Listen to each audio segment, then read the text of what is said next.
everybody, it's Chris Eads, Wootini at GayGamer.net, here with another weekly video podcast. And, yeah, so you might recall last week how I spoke about Destiny and how I was suddenly intrigued by it, even though it's not really a game that I would normally have on my radar, and that I might actually pick it up. I totally caved. I totally bought it. I couldn't. And it's funny because I was totally, like, originally, people started talking about it on Twitter and Facebook and online and everything, and I was watching all this happen on Tuesday. My original plan was to see how people thought of it, and then on Friday, maybe pick it up on the way home from work and play over the weekend. Unfortunately, that didn't happen, and I bought it on the way home from work on Tuesday. Luckily, I had time to play it on Tuesday night, because normally I don't really have that much time, because being married and having a 9-to-5 job, it doesn't leave a whole lot of time for video gaming, because I can't really hog the television and play games, you know, because you might want to watch TV, or I might want to watch TV. So, you know. But I was able to get started and at least do a few of the introductory missions so I could get a feel for the game. I was concerned that I was going to get stuck in the creator customization section for like a really long time, because sometimes that happens because I'm trying to like reconstruct my own face as close as I can. But thankfully, Destiny doesn't really have like ridiculous levels of customization. It's just you choose from a bunch of presets. And you can combine and mix and match and whatever. So I mean, it does allow for a decent amount of variety, but you're not tweaking your cheekbone height or your jaw length, you know, like, it's not like that. There's none of that finessing. But weirdly, there was no option for facial hair, so I realized I wasn't going to be able to make myself in the game, so I said, alright, fine, I can't make myself, so if I can't make myself, either because the option isn't there, or if because I've tried to make my own face and I don't like the way it looks, I will always default to my female option, which is a redhead named Sonia, Red Sonia. And, so what I decided to do was just, recreate Sonia Shepard from my Mass Effect games, and now she's off to save the world again. The galaxy, maybe even the universe, I'm not really sure.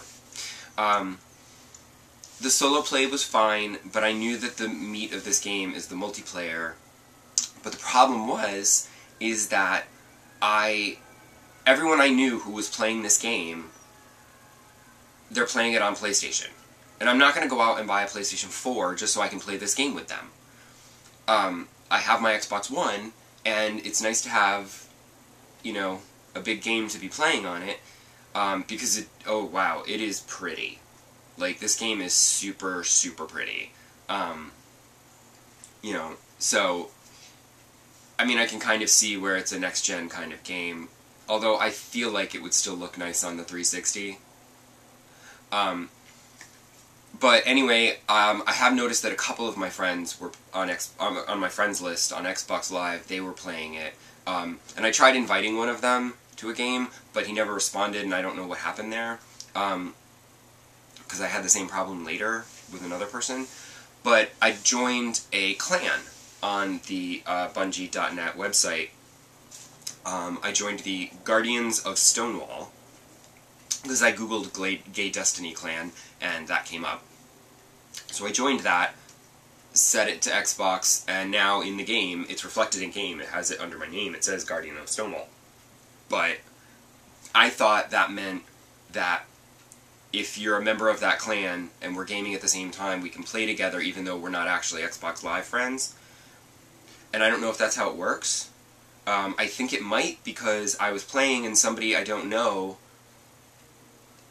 asked if I wanted to play, so I started playing with him and we went on a mission together, and it was great, and it was after that mission was finished that I went in and friended him on Xbox Live, so I'd know when he was online. So I think that's how it works, but I don't know, because every time I try to invite somebody to play with me, it doesn't seem to work. Last night I was trying so desperately to play with somebody, and he contacted me, like, he opened up the party chat line, and we're chatting with each other, and I'm like, I'm sending you invites. He's like, I'm not getting anything. And I'm like, I'm sending them again and again. He's like, I'm not getting anything. That's annoying. What the hell? Let me reboot, and, you know. And eventually, he got my invitation, and we were able to play together. And then, weirdly, while we're on a mission, another friend of his joined up with us, and I'm like, who are you? I don't know you. But he could join us because he's friends with him, I guess. And then after we played through another mission, then my original friend had to go, so I continued playing with him. And it's just weird because it sort of feels like you're playing, like, it seems like it's sort of easy sometimes, but then other times the whole online aspect of it just completely confuses me. Because I don't do MMOs, I'm not into the multiplayer gaming online.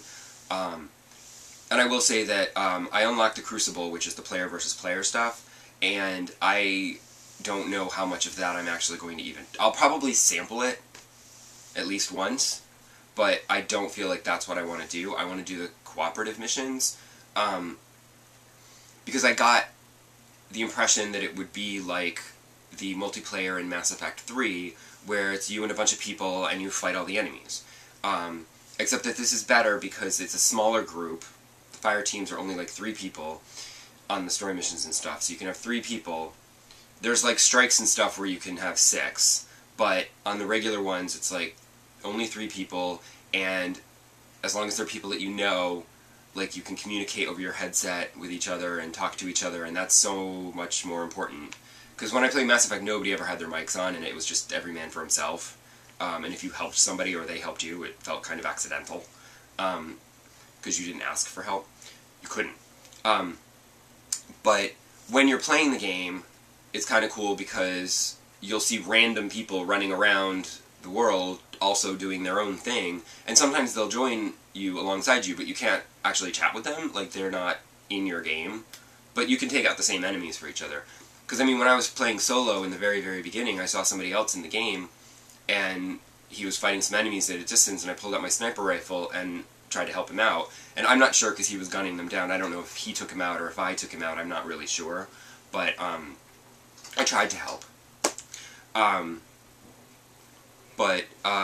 It's cool. And I also experienced, we were doing like a random mission on a scouting mission, and suddenly this giant spaceship comes in, and there was this event where it dropped this big giant machine with like spider robot thing that was like, you know, and everyone in the area like just converged on it to take it out, and it was kind of awesome.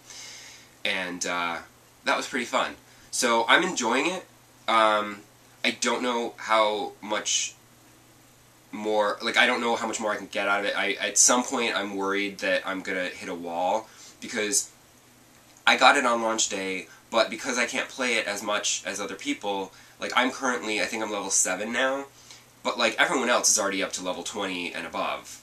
And I'm just like, how am I going to play with you guys? Because I'm not powerful enough to play with these people and do the more advanced missions, because I'm not strong enough.